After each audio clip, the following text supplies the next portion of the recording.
G'day guys, this will be the second video of a three-part series attempting to prove the work energy formula for particles. And in this particular video I'm going to be talking about something called gravitational potential energy. Okay, well, let's go back to what we talked about briefly in the first video. Imagine we have a particle of mass m, and let's say that this particle is swooping out some complicated path because there could be several forces acting on this thing. And whilst there could be numerous forces on this particle, we simplified it to just analyzing only three forces, right? Some force F1, and some force F2, and some force F3. But rest assured, there could be millions of forces on this particle, right? But we're just dealing with the simple case where there's only three. Okay? Now, I also told you about the definition of work in the first video, which was W is equal to the integral of F dot dr, where F is just one of potentially several forces acting on your particle between positions 1 and positions 2. And what we ended up proving by the end of the first video was that your work done by your first force, F1, plus your work done by your second force, F2, plus your work done by your third force on the particle, W3, is equal to a half m v2 squared minus v1 squared, where v2 and v1 are your velocities of, speeds of your particle at positions 2 and positions 1 respectively, right? And I also briefly talked about the definition of kinetic energy, and I said that by definition, this term right here could be written as your change in kinetic energy, okay? So what I'm going to do is I'm going to pick up where I left off, and what I'm going to do is I'm going to actually evaluate what W1 is and try and simplify this formula down. Well, in order to evaluate W1, we need to know what this force actually is, right? And I'm going to say that what if this force 1 is actually our force due to gravity? So what if F1 was actually our force due to gravity? Well, that would mean that the I component is going to be 0, right? Because our force due to gravity is always downwards, right? Nothing in the horizontal. And we're going to be adding that to negative mgj, right? And it's negative mg because the force due to gravity is always downwards, right? Don't forget that we're using our standard Cartesian axis, right?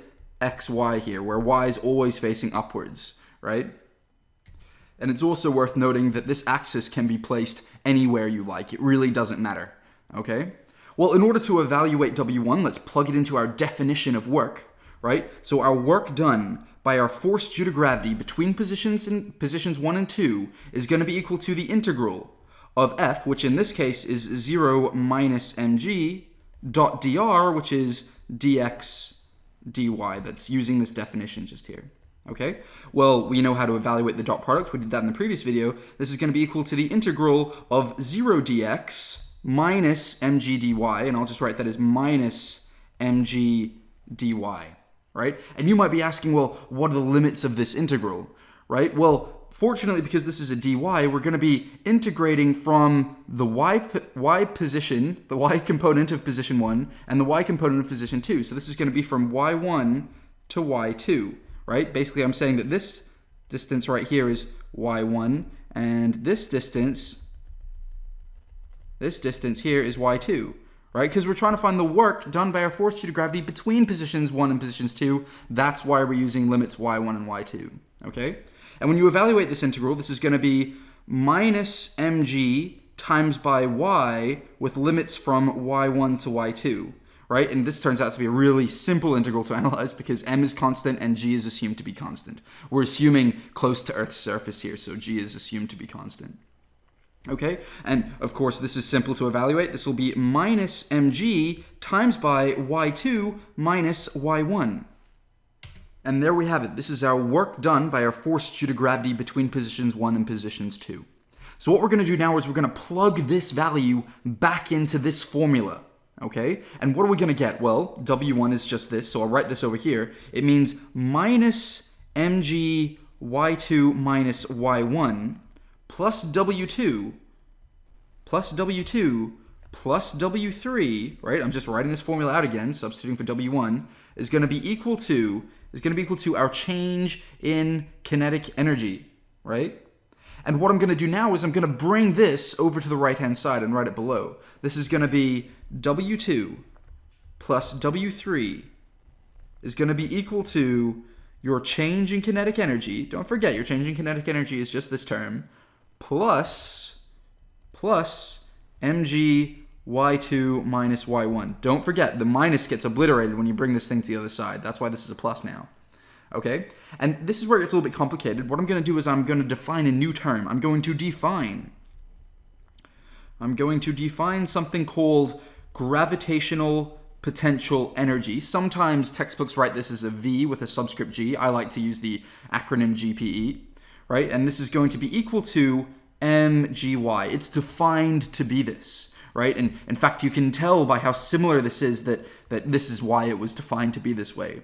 And just so you're completely understanding what's going on here, we're defining it so that if you have a particle at any position, y, from some arbitrarily drawn axis, right, then the gravitational potential energy is just the mass of the particle times by g times by the height at that particular instant. That's what gravitational potential energy is. Right, so plugging this definition into this formula above will yield W2 plus W3 is going to be equal to your change in kinetic energy, right, plus, well, if we expand out the brackets, you're going to be left with mg y2, which is your gravitational potential energy at point 2. So I'll write this as your gravitational potential energy at point 2 minus, let's see, if you expand out the brackets, this is going to be minus mg y1. So this will be minus your gravitational potential energy at point 1. Right? And in fact, we can simplify this even further, and let me write this above here. Let me use an arrow. I'm going to write that over here. We can in fact now write this as W2 plus W3 is going to be equal to your change in kinetic energy plus your change in gravitational potential energy. This is what we've proven so far. Okay, so far we've talked about kinetic energy and we've talked about gravitational potential energy. In the next video, we're going to be talking about something called elastic energy, and we're going to do that by supposing that F2 is a spring force. All right, I'll see you in the next video.